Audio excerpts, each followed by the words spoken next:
我自己養咗陸龜咁多年啦，我覺得炮龜最難搞嘅地方咧就係佢哋嘅腸胃啦。至於歐陸咧，佢哋嘅身體咧就係比較硬淨啲嘅。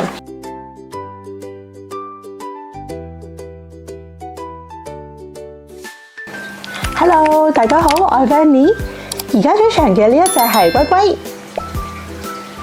龜龜咧係一隻歐洲陸龜，而且咧龜龜咧佢係男仔嚟嘅，佢係龜公嚟㗎。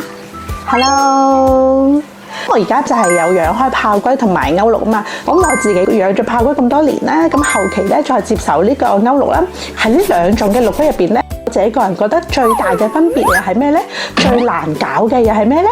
所以咧，今集就想同大家分享一下歐陸同埋炮龜呢兩種嘅陸龜品種。好啦，而家咧就去攞一隻炮龜出嚟先，就兩種拍埋一齊同大家一齊比較下啦。好啦，鏡頭一轉咧，我哋就翻嚟呢一度啦。而家咧就攞咗隻炮龜出嚟啦。呢一隻咧就係豆包，呢隻咧就係歐陸啦，佢就叫做龜龜。咁兩隻咧其實都係我收養翻嚟嘅。而家咧就嚟講解一下炮龜同埋歐陸嘅分別啦。而家一眼望落去唔使講㗎，體型咧大家都見到啦。炮龜咧就係比較大隻，炮龜就係屬於中大型嘅陸龜啦。歐陸咧就係細型嘅陸龜啦。同埋歐陸咧咁嘅細型嘅陸龜咧都係幾適合新手養嘅，同埋都比較適合一啲小家庭小戶型啦。如果中意陸龜嘅朋友仔，但係又冇太多嘅空間，歐係呢一啲咁樣嘅品種嘅陸龜咧都幾適合去養嘅。至於炮龜咧，佢哋就係屬於中大型嘅陸龜啦。咁當然咧，佢哋嘅活動空間咧就相對都係比較多啦。至於外觀，覺得咧炮龜就係比較特別、比較吸引人啦。佢哋嘅炮點啦，佢哋嘅基因嚟㗎，係每一隻都唔會一樣，即係唔係我哋主人可以控制到佢哋嘅花紋去變成咩樣啦。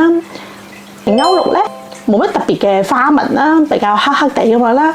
望落去咧，普遍嚟講，你就會覺得隻隻都差唔多啦。咁但係當然啦，如果主人自己養得耐嘅話咧，咁其實都會好容易分辨得出一隻嘅。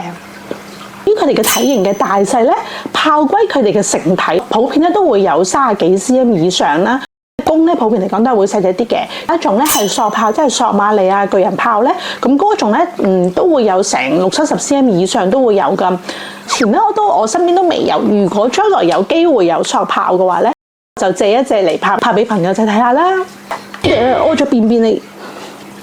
至於佢哋嗰個習性同埋佢哋對於氣候溫度嘅需求啦，炮龜咧佢哋嘅原產地咧就係非洲啦，而且佢哋炮龜咧都幾怕凍嘅，佢哋就唔係咁適合呢個過低嘅溫度啦。咁我自己個人咧就係會 keep 住喺呢個25到32度之間呢個範圍俾佢哋啦。同埋咧，炮龜咧就係冇呢個冬眠嘅習性嘅，佢哋嘅抗寒嘅能力咧就係比較弱嘅。歐陸咧，佢哋嘅原產歐洲地中海區啦，佢哋嘅一個適應能力咧就係比較強啦。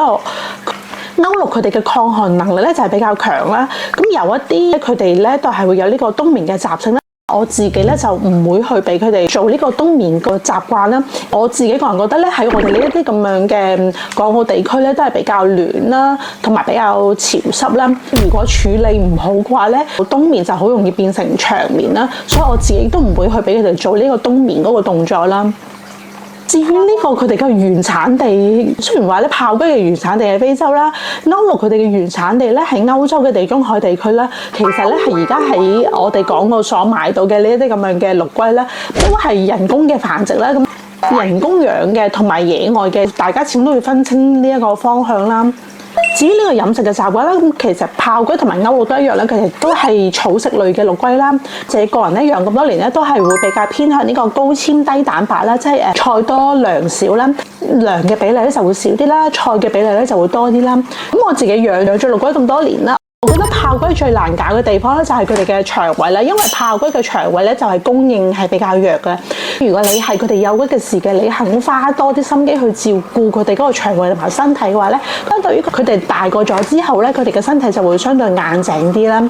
至於歐陸咧，佢哋就係比較粗養啲嘅，即係你唔會咁容易就會有呢個肚痛爛便嗰個情況出現啦。炮龜咧相對嚟講咧就係要比較精養啦。炮龜咧個人覺得咧少少嘅溫差咧，佢哋就會好容易有流鼻涕嘅情況出現啦。咁當然啦，未必話一定會大病咧，咁但係你就會明顯見到佢哋可能會有少少呢個流鼻涕嘅情況啦。